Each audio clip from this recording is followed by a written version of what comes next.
Welcome everyone to the Academy's Facebook Live event. We are celebrating International Coaching Week this week by having daily Facebook Live sessions. And today's session is about the new ICF Credentialing Exam. I have been doing a lot of research around it myself as the coaching curriculum manager here at the Academies to stay on top of resources to provide to our participants.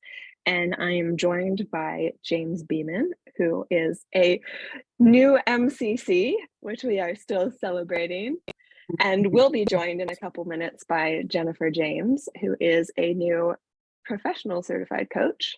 And they recently took the new exam. So they get to share their insider knowledge of how it went for them. And we also just want to talk today about what it is, why the changes happen, what we see around it as a team, because it's new. And when there's uncertainty, there is anxiety. And we want to be able to provide resources for those of you watching on how you can prepare and just help to maybe tame some of the emotions that are coming up around the uncertainty. So to give a little context before we dive in, our focus at the Academies is providing level 1 and level 2 coaching education programs with a neuroscience foundation. And after you go through coach training, then you log your experience hours coaching clients, you do mentor coaching, you pass a performance evaluation of audio, and then you go take the ICF Credentialing Exam. It used to be called the Coach Knowledge Assessment, but they've updated it to be a situational judgment format exam with 81 scenarios that you respond to with a best and a worst response. So that is the context. Anything you'd add to that, James, before we dive in? I think that's a good place to start. I mean, I think as I was thinking about why, right, that the credentialing exam, like what makes it important now, I was thinking about how, the ICF core values are professionalism, collaboration, I'm putting myself on the spot, humanity, and equity. And with this new credentialing exam, I think it's a sign, it's a positive sign of the growing professionalism of the industry. And I think also works to address some of that equity component as well that we were looking at. So yeah, I think you hit it pretty well there. Yeah, I love that you tied those in. And something I've noticed as I've attended events that ICF has done about it is that there's an ongoing plan to keep updating the exam yearly. And so that also looks like a way that they're working to increase equity and respond to concerns and questions people have about it. And also just to keep the material fresh. I think there's a lot of professionalism in this by creating an exam content that is aligned with standards in the industry. There are other organizations that do situational judgment type exams for credentials. So that's awesome. And then the ongoing desire to make it fresh and new and do it in the proctored environment, which has also brought some stress, but brings a greater level of you've got to be on the ball and you've got to be professional, and proctoring is very common for credentialing exams. So challenge, exactly new. Yeah, I mean, that's exactly what I was thinking. I was thinking, project managers, the Project Management Institute has the CAPM, the PMP exams, right? And so this sort of newer exam, I think, speaks to the credibility of the credential and equity. So I was reading up on this a little bit before today's session, but I noticed that this, the people, the coaches who were volunteered to provide these case studies as well as inform the case studies and even some of the answers were ICF credentials around the globe. They weren't just in the US.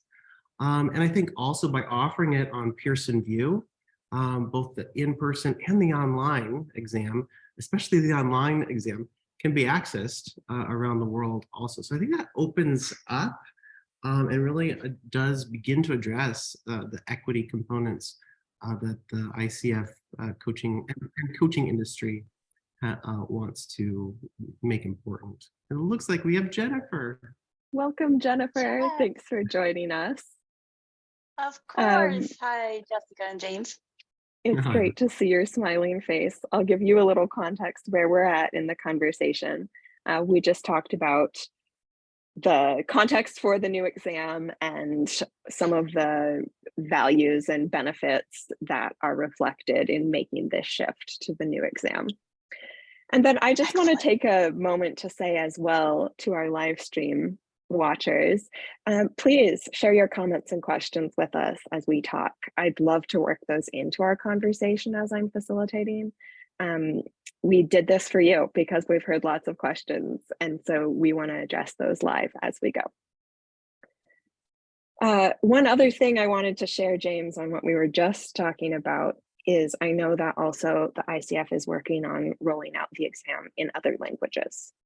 So people who are not having English as their first language, ideally won't have to take it in English eventually. Some are already rolled out. I know there's others in the works. So that's awesome. And then there also are opportunities for accommodations for any needs.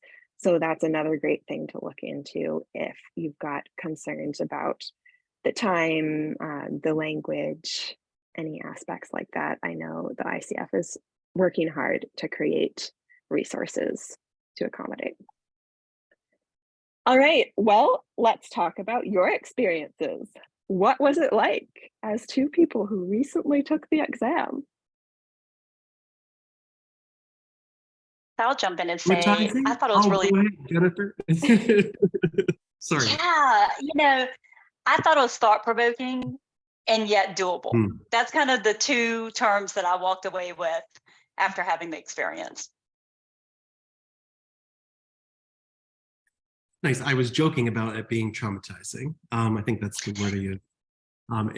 But it did actually feel to me a little bit like the whole actual process of, because I took the exam online, the whole process of like logging in and downloading the software and filling out forms. It did feel a little bit like, for me, what going through customs is like, right? I had to like get my ID, make sure I filled out all the forms correctly.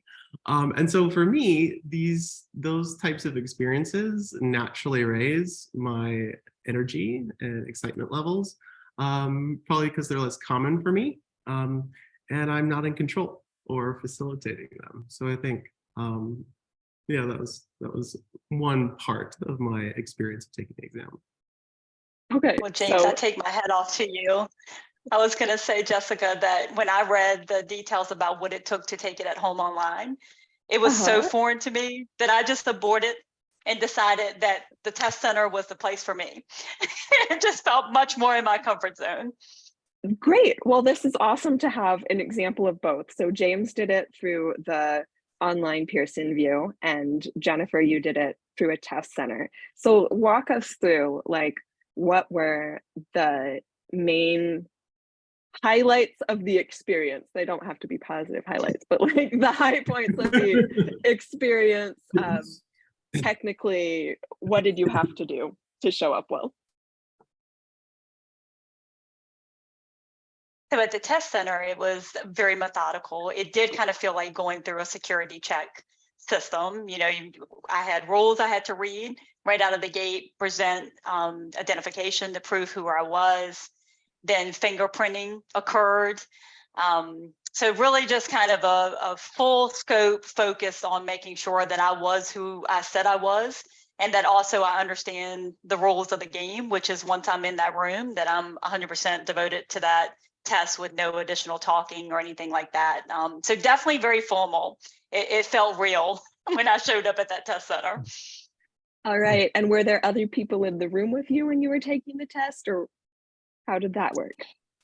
Yeah, so the test center that I went to is one that allows tests of any kind that are similar in nature to the ICF. I picked a really slow day, which was awesome. So I think it was only about 4 of us in the room, but we were all taking different tests. And thankfully, due to the rules that are in place, it was so quiet. We also had a nice little like ear muff that we could put on to just dampen like any kind of typing noise or anything. So very much a space that I could concentrate. Okay. Awesome. What about you, James? Right. I remember distinctly this one moment in my experience of taking this online at home in the comfort of my gym shorts and t-shirt. So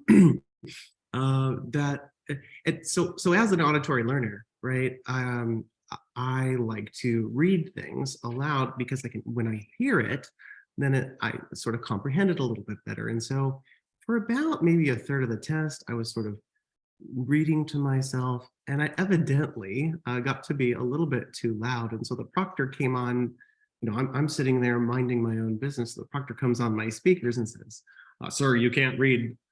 You can't read it that loudly, but you can whisper." I'm like, okay. So I did have to bring my voice down to out of the normal talking voice to a whisper. So that was a little bit of a surprise that I hadn't expected in taking the exam at home, because I figured no one else is here. I'm not bothering anybody. I think you also had mentioned to me previously, James, that you had to like clear everything off your Surface, so it was just Yes. your computer Yes. you were working from. Yes, and that was more challenging for me just because it's different, right? We were talking about newness, and newness and novelty can be something that the brain likes, but for me, I have this big monitor here. I usually have 3 or 4 drinks that are all lined up over here, and a whole bunch of other things that make my desk feel sort of home for me. And I did have to clear all those things. I had to pick up my laptop and show her the corners of my desk. I mean, there was quite a bit of a process to making sure that I wasn't somehow cheating in some way. Yeah, which is challenging and can feel strange when you know you're not, but also does add to that professionalism aspect, as we were talking about. It's reminding me of when I took the GRE, the graduate requirement exam, and you sit in a room, you take a test. So there's a lot of similarity to other exam taking experiences. How about content-wise? Oh, go for it. Sorry. Yeah. So I found it exceptionally tough, and I don't know if this is true for you, Jennifer, but I found it. I've taken a lot of standardized tests in my undergrad. I've supported lots of other undergraduate students in taking standardized tests, and so I feel relatively comfortable with standardized tests in general. However, I did find it especially challenging, and I think it speaks to the credibility and the validity of the coaching industry and the exam, but I found it especially challenging to not only pick the best answer for each of the scenarios, but the worst one. My brain had trouble with that, and it probably brought my score down a little bit in if I had to guess which one I probably got more wrong, it would probably be the worst answer. But the experience was good. In fact, I did pass, and Jennifer obviously did too, because she has her PCC. So I guess in terms of the experience overall, it was a positive one because the end result was also positive. Yeah, James, I couldn't agree more. As I read the scenarios, I love that they were real life. So like when I first started reading to myself, I would get excited about, gosh, this is good content. And then when I got to the choices, I would almost immediately be able to see the best. And then I found myself struggling between 2 or 3 for the worst. And the thing I kept saying to myself was, all right, just get out of your head. Just make a choice. Right. So that way I could move to that next thing. But the worst for sure presented more challenge for me than picking the best. Yeah, we've got a question from Jessica Patterson Fall. Do you have to pick the best and worst for each scenario, or best for some and worst for the other? So it is best and worst for each scenario. Yeah, so you have 81 scenarios, And for each of those, essentially, you've got two questions, right? Which one is best of these four options and which one is worst of these four options? And you aren't penalized for wrong answers. You're only given credit for the right answers. Right. The answers you best and worst, meaning that those are the right answers, both of those, yes. Yes. So if you're taking the assessment, you want to answer all the questions. Like Jennifer said, if you're not sure, pick one and probably go with your gut is the research in the testing world is if you have a gut, go with it because that's the most likely to be the correct answer. And then move on so you can dedicate your thinking toward other questions. And I did manage the time for myself during the assessment because you do only have about 2 minutes for each of these situations because there's about 90 minutes for the first half, 90 minutes for the second with 40 questions, right? That breaks down to about 2 minutes. So I didn't check constantly, but occasionally I'd glance up, do the quick math to make sure that I was on track. So make sure that I'd have enough time to be able to look at all the questions because I found in my credentialing exam, I found some of the questions, and maybe it was because I was getting a little bit more used to the framework, but I found those towards the end to actually be a little bit easier for me to answer. Yeah, it could be the framework, could be insights from getting through the test farther. Yeah, I too felt like wanting to get it over with. Oh, sorry, Jennifer. Yeah, I too felt like I kind of got a rhythm going as the tests progressed. So I think, who knows, maybe it is our brain getting used to it. But I also, James, I agree. For me, like time tends to be a big stressor, and I kind of tend to be historically slow. Like I'm a processor, and I always worry because I know myself the way that I do that I'm going to run out of time. And in this case, I never felt that pressure, and I think I had about 15 minutes to spare when I was done. So I feel like the timing is just right. Those are great tips. We've got a question from Natalia. What are the biggest difficulties in questions?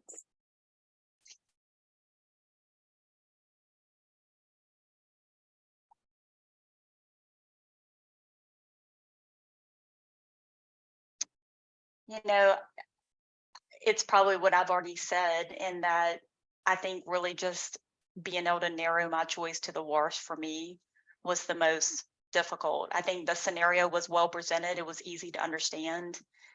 I personally was able to pretty easily identify the best. I think just process of elimination of feeling confident in my worst answer is what presented the greatest challenge. I was going to say the trying to identify the worst answer was probably a big challenge. For me, also a challenge that I later found out could have been addressed, so I'd recommend this to other people who take it, is the font size of the exam can be adjusted.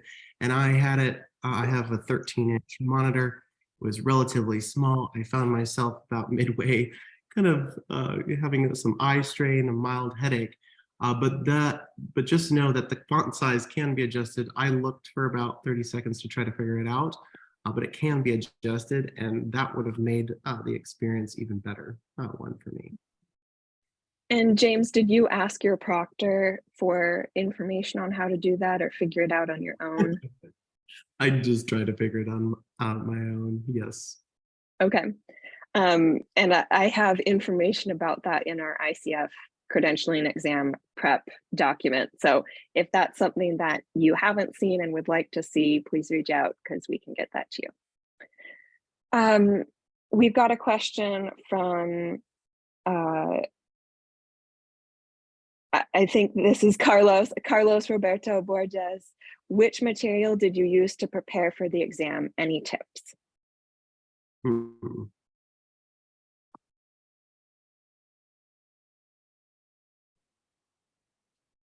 Yeah, so I'll go here. So I actually reached out to these great people that work at the Academies who provided me a study guide, and I found those that information to be helpful. I mean, I reviewed the ICF core competencies, I reviewed the PCC markers.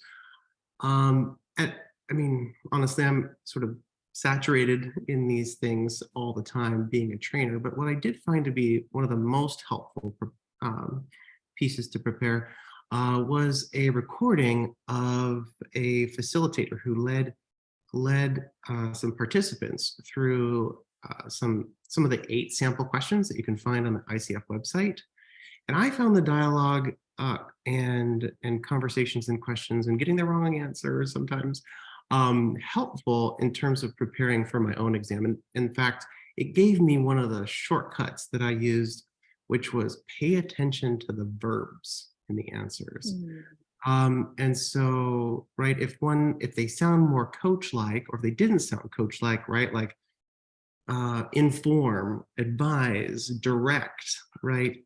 But if they sounded more coach-like, like notice, observe, inquired, invited, or shared, then I could be assured that those were either the best or worst, depending on which one I was looking for. So noticing the verbs was a helpful insight I got from that recording.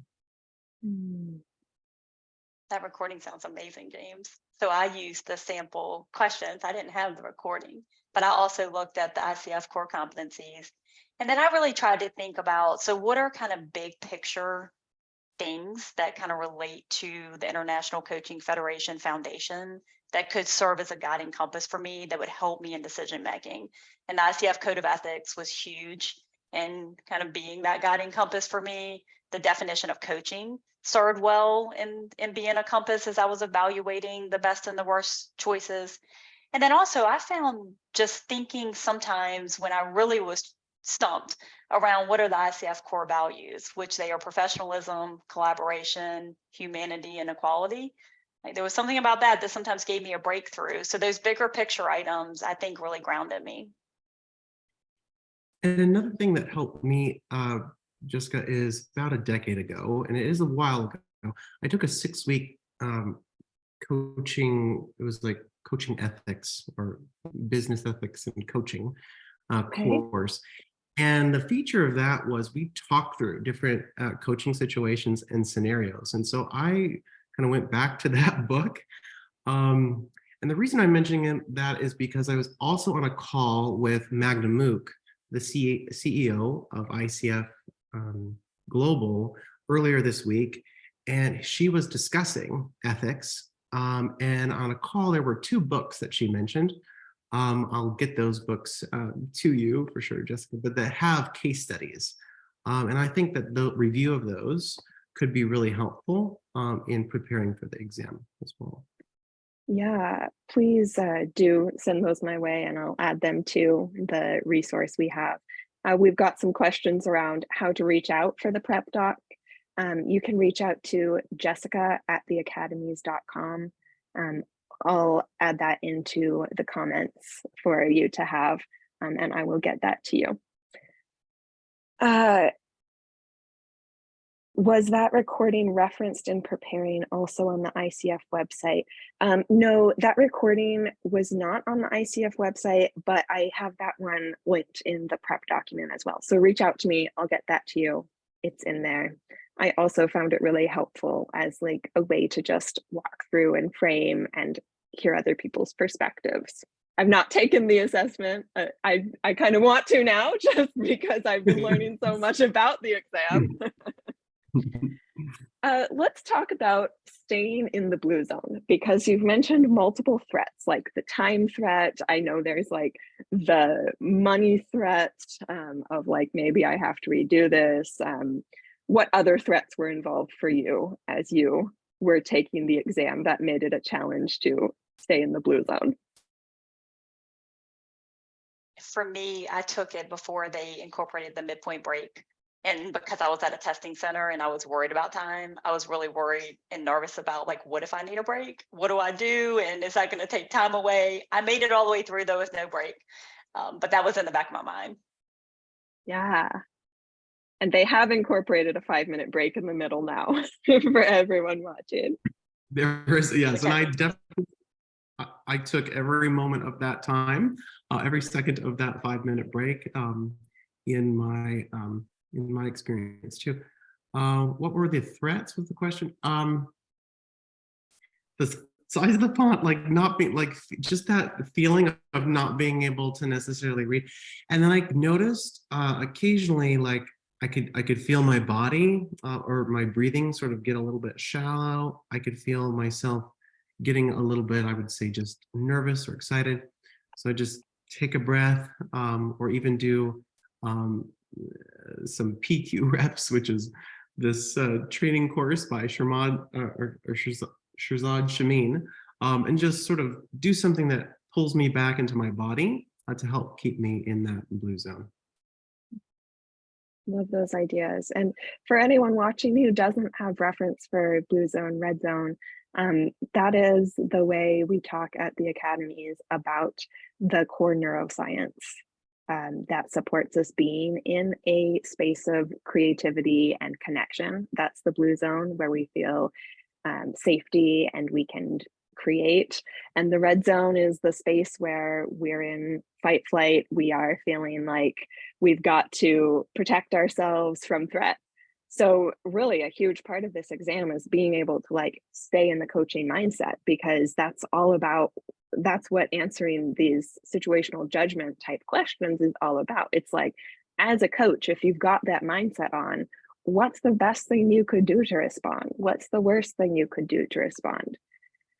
So lots of learning opportunity, I'm sure.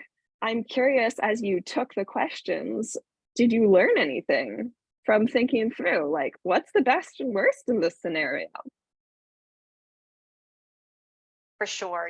As I read the scenarios, what stood out to me was it gave me an opportunity for exposure to things that I haven't yet had exposure to. And now when that happens, then I will be much more prepared for it. And in addition, it also presented to me things that have happened already in my coaching career and kind of helped validate to me, okay, that wasn't weird, right? That was kind of part of this profession, and also gave me confidence that I handled it the way that I should have when that opportunity presented itself to me.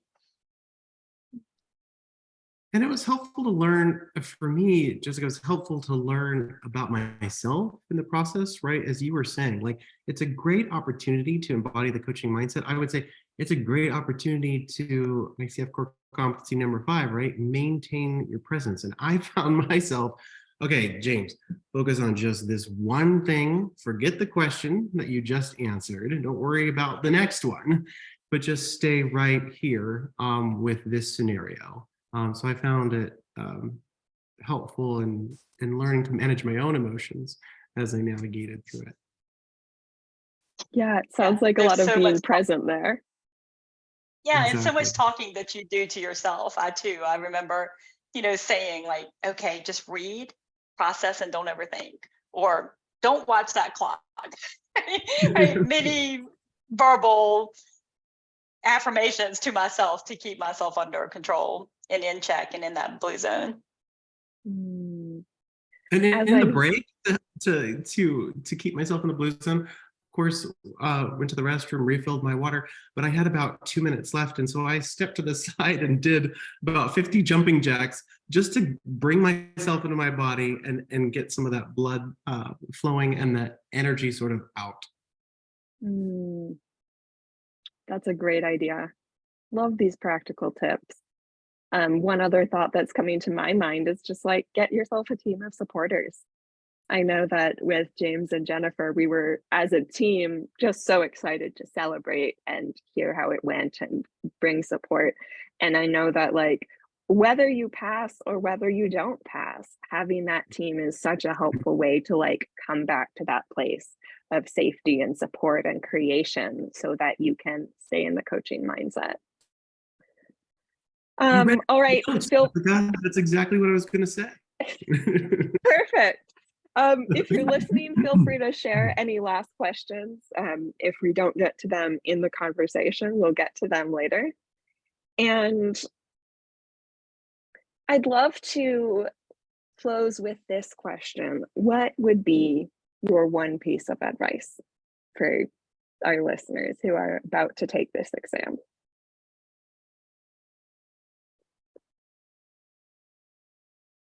I would say that just as you trust your clients and you see them as whole and resourceful, turn that inward and trust yourself and your expertise as a coach. And I guess my closing comment would be, you've got this. Believe that. Yeah, and I was going to say, do whatever you need to do before, during, and even after to reduce the red zone and increase your ability to get in the blue zone, because you're going to be able to think, you're going to be able to be more creative, resourceful, and whole as you navigate from that zone, that positive brain state, much more than a negative one. Beautiful words. Thank you for that. All right, well, thank you everyone for tuning in. If you've got more questions, we will answer them in the comments, so feel free to keep leaving them. And feel free to tune in tomorrow for our final day of Facebook Live sessions for International Coaching Week. We'll be talking about artificial intelligence and coaching. You'll get to hear about how AI is being used in the coaching space and explore what you might expect in the future. So hot topic, lots to talk about there, and would love your engagement and joining the conversation then. Thanks for joining us.